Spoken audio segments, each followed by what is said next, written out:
Okay, so what's the best part of doing magic, you ask? Probably using it to bring back your show after only being off the air for 1 year. Wizards of Waverly Place ended a year before Alex vs. Alex came out, and it's weird that they had like a whole reunion special for a show that had just barely finished, but for me, I was down for it. I'm a big nostalgia 2000s YouTuber. I love television, so seeing that this even happened was kind of a cool idea. But the big question that I want to ask is it worth watching? Is it worth going back to the Wizards of Waverly Place, or does it feel like an episode that should not have been a part of the canon? I mean, David Henry's not in it. We have a lot of surprising things that happen that may not be relevant to the same show we knew and loved, but I don't know. Like, what do you guys think? So I want to jump into this special, kind of talk about how different it is from what I was expecting, because I am a huge fan of the Wizards of Waverly Place movie. In the back of my mind, nothing can ever really beat that, so to know that this entire special is almost kind of competing with it by being a cinematic experience. So let's jump in to Wizards Return, Alex vs. Alex. What's up, everybody? It's Johnny 2000, focusing on 2000s movies, TV, and so much more.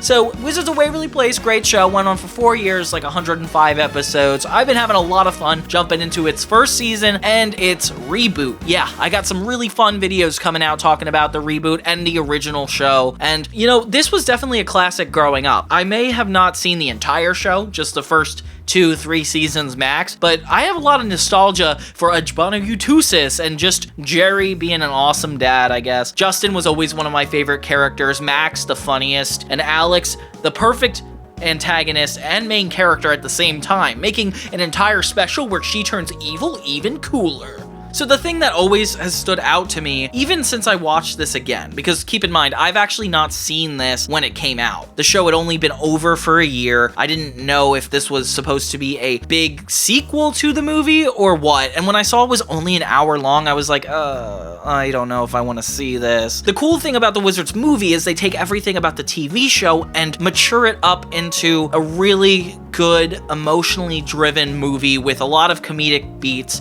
making it half Disney Channel movie, half just good cinematic masterpiece. Yeah, they did this with the Hannah Montana movie. Like, Disney Channel movies were next level. So the Wizards versus Alex and Alex was kind of held to a high standard for me. I didn't want the legacy to be tarnished, but this time I was like, I guess I have bills to pay and I should probably watch something, so here we go. Where we last left off Wizards, we had a 2-part series finale, the Wizards Family Competition, and it's just called Finale on Disney+, but you get the picture. And that's the whole thing that the entire show was building up toward, is the 3 siblings fighting against each other in one last magical event to decide who the family wizard would be. And we got a lot of shocks and surprises with the show ending really amicably. Like, Max doesn't end up keeping his powers, but Justin and Alex are able to, which is really cool. I can't believe they found a way to make that work. Like, Justin's still working at WizTech, that kind of gives us a reason for him to keep his powers, and then Alex actually is the one who wins in the end. So it's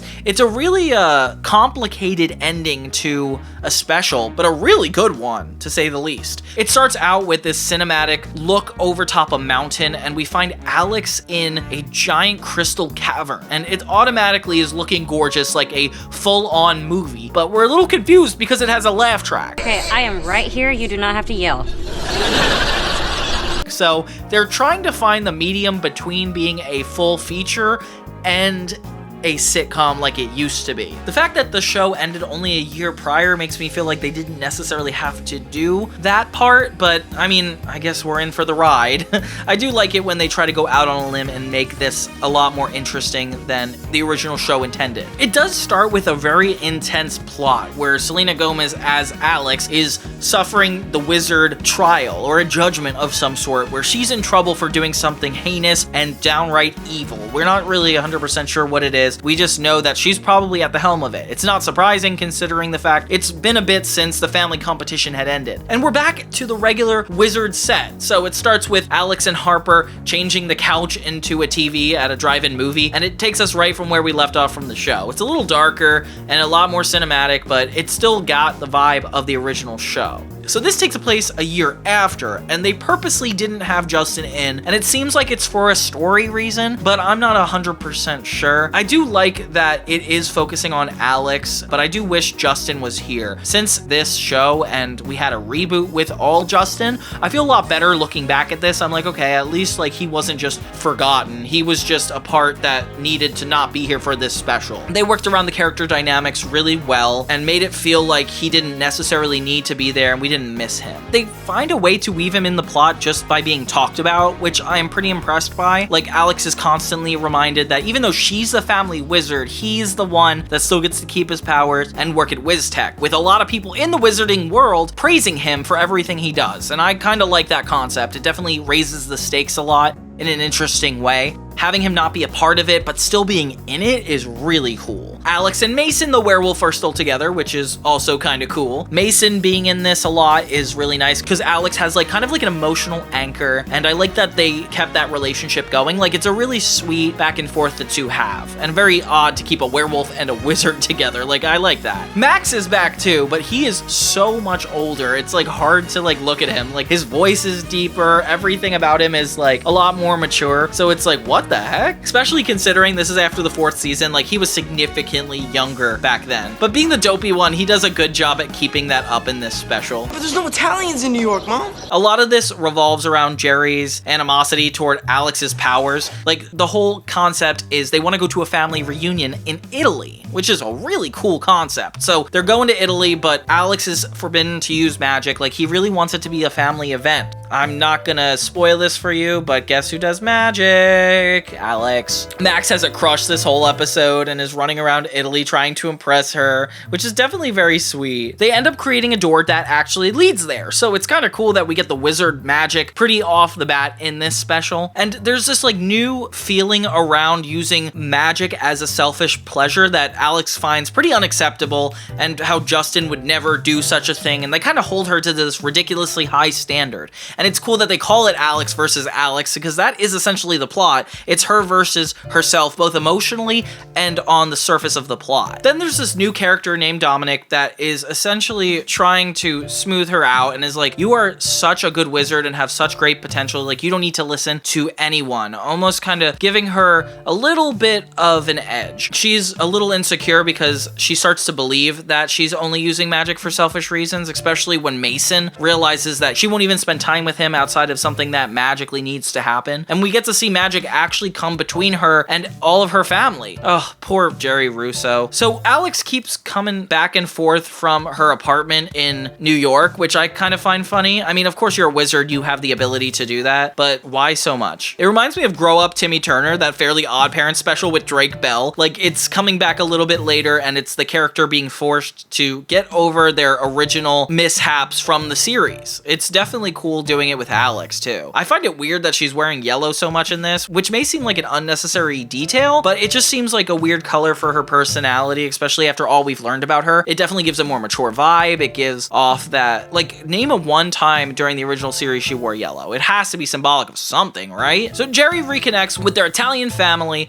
and everybody is getting along. So Alex decides that it's best to split herself between good Alex and bad Alex. She becomes a good person and throws off bad Alex to behind the mirror. And if you guys have seen the show, this kind of reminds me of a few episodes. For one, there's an episode called Positive Alex. It's when she wants to join the cheerleading squad and actually does, but her negativity gets in the way of everybody else's vibes. She's kind of like bitter about it. A lot of people are like, you need to change, you need to be better. And that's kind of what this whole special is about. So I can't stop thinking about season 3 when she was trying to impress that guy by being peppy and positive, and it just bit her in the butt. Like, this feels exactly like that episode. Alex becomes super positive, and her and Harper even have matching outfits, so it's pretty off the bat that she is very positive. She comes back to the family reunion a lot better of a person, and Jerry is so happy. Isn't it nice when your kid isn't like how they're meant to be? Love that. So Alex's bad side ends up breaking the mirror that Alex tried to trap her in and gets away, with her being the main villain, something I did not expect. So Dominic ends ends up giving the evil Alex a magic charm bracelet with 5 gems that is actually able to trap Alex's family and friends, something that becomes a bigger deal than you would ever expect. A lot of stuff happens pretty early in this episode, like all the characters being trapped by Alex, being tricked into this happening. And of course, Mason gets a plot line where evil Alex spends a lot of time with the evil Dominic, and he thinks that she's like cheating. So all of the stuff that she was like insecure about, the reason she tried to change, just gets flipped on its head very quickly. Dominic gets very confrontational on top of the Tower of Pisa, which is really cool that they have this as like a central location. It kind of looks like an evil clock tower type thing. And the vibe is eerie, the battle is strong, and you get to understand why they made this a movie and longer. Don't forget, I have all the bad. Alex is able to show Mason that there is a separate Alex and that maybe this one isn't the right one. So evil Alex ends up trapping Mason in the tower, and then that's when regular Alex starts to realize that something's up. I like that we get a lot of locations around the original set. Like we see Alex's room a lot. We see Harper coming back more than I was expecting. Like that's a really welcome addition to a movie like this. Alex finally gets her evil makeover with dark black hair and this unnecessary comical like robe attached to it. With her and Dominic teaming up, they finally trap regular Alex and are like, okay, this is what we're gonna do. We're gonna trap you with them. And then that kind of takes us to real time at the very beginning when Alex is confronted by the wizard trial people. Dominic is a really interesting aspect of this because they've had like villains before that coerce main characters. I'm thinking about like the WizTech episodes, like saving WizTech and regular WizTech. That's kind of what I'm seeing with the character development here, and tricking Alex. Like that's kind of what's happening with Dominic and the new Alex. Alex versus Alex really breaks out in a fight scene when the two go full head-to-head in combat. They fight everywhere throughout the original sets, up into the new place. I wish that this whole thing was a little bit more extended and actually was a feature film. I like that every main character we know and love gets trapped pretty quickly. It feels like the stakes are super high, and it takes forever for Alex to get them back. But it's a chance for her to prove to them that she doesn't only use magic for selfish reasons. She knows the value of like being a good person and like being a responsible wizard, despite the fact everybody was kind of getting fed up with her earlier. And I like that it's all around this family reunion, like everybody's in Italy, like having a good time. Like it's emphasizing Alex's selfishness a lot more. I'm not sure if you guys have had family experiences or Italian family experiences, but it's a lot of like, hey, this is selfish, don't do this, we're eating, we're in Italy. I mean, that's kind of what it is. I'm just guaranteeing that. So the movie ends with the whole family, Mason, Harper, and everybody in front of the magic crystals that we started out in. And basically, Alex is going to have her powers taken away because she kind of did start this whole thing. I hate to be the bearer of bad news, but she gets a lot more in-depth self-reflection where she realizes that she is not just the spells she creates or like the comfort she makes. And we get like a little spotlight on Harper, which is kind of sweet. I didn't expect that at all. She like appoints her to be like, this is the one who accepts me for who I am, and it becomes a lot more sweet. I like that they have a really good emotional core because not doing a full-blown movie, it's nice to know that there's a reason they're even back. And once Alex actually sacrifices her powers, which is a completely sacrificial thing to do, they realize that she isn't actually selfish and they actually allow her to give her back her powers. We finally get to see the Russo family go back to find their place destroyed by bad Alex and good Alex. What happened in here? The kitchen! My couch! Alex! With Harper and Alex deciding to stay in Italy for a while. A really cool ending that if you guys saw Wizards Beyond Waverly Place, it very lightly touches on. I like that since Wizards Beyond focuses a lot on Justin's new life and his new family, that we still got this one last moment with Alex and Harper. Like, it's such a great conclusive ending that they didn't need to get so perfect. Like, it's looking good. I love this ending. The new characters are super welcome. Like, Dominic versus Mason is a really interesting fight idea. The fact that they made this more of an action film definitely escalated it to have a reason to come back, but did it really need to? I'm still wondering if it was necessary that this whole thing even happened. Sure, I like that there's a laugh track and that we're experiencing the cinematic universe, but I really preferred the Wizards movie. You know, like Mason wasn't in it, Dominic wasn't in it. This feels like just a continuation of the show and not necessarily a cinematic experience. The fact that they tried so hard but necessarily didn't go all the way halfway there is always going to bother me. Like, if you were already going to Italy and doing all these things, like having Alex verse herself, like, you might as well have adapted it to a bigger film. I think maybe since Justin wasn't involved, that's the reason. But I don't know. Everything they did in this is really good though, like having all the characters trapped, having Alex's selfish arc kind of evolve her into making more mature decisions, realizing that she's in control of her adulthood is very humbling and it's relevant. It's definitely justifying why they came back after a year, like having all the events being post the wizard competition, like that was cool. I just feel like a lot of the jokes and experiences that the characters are having are not something we necessarily had to come back to. I'm very grateful that we did get to see it all, but did it need to happen? I don't know.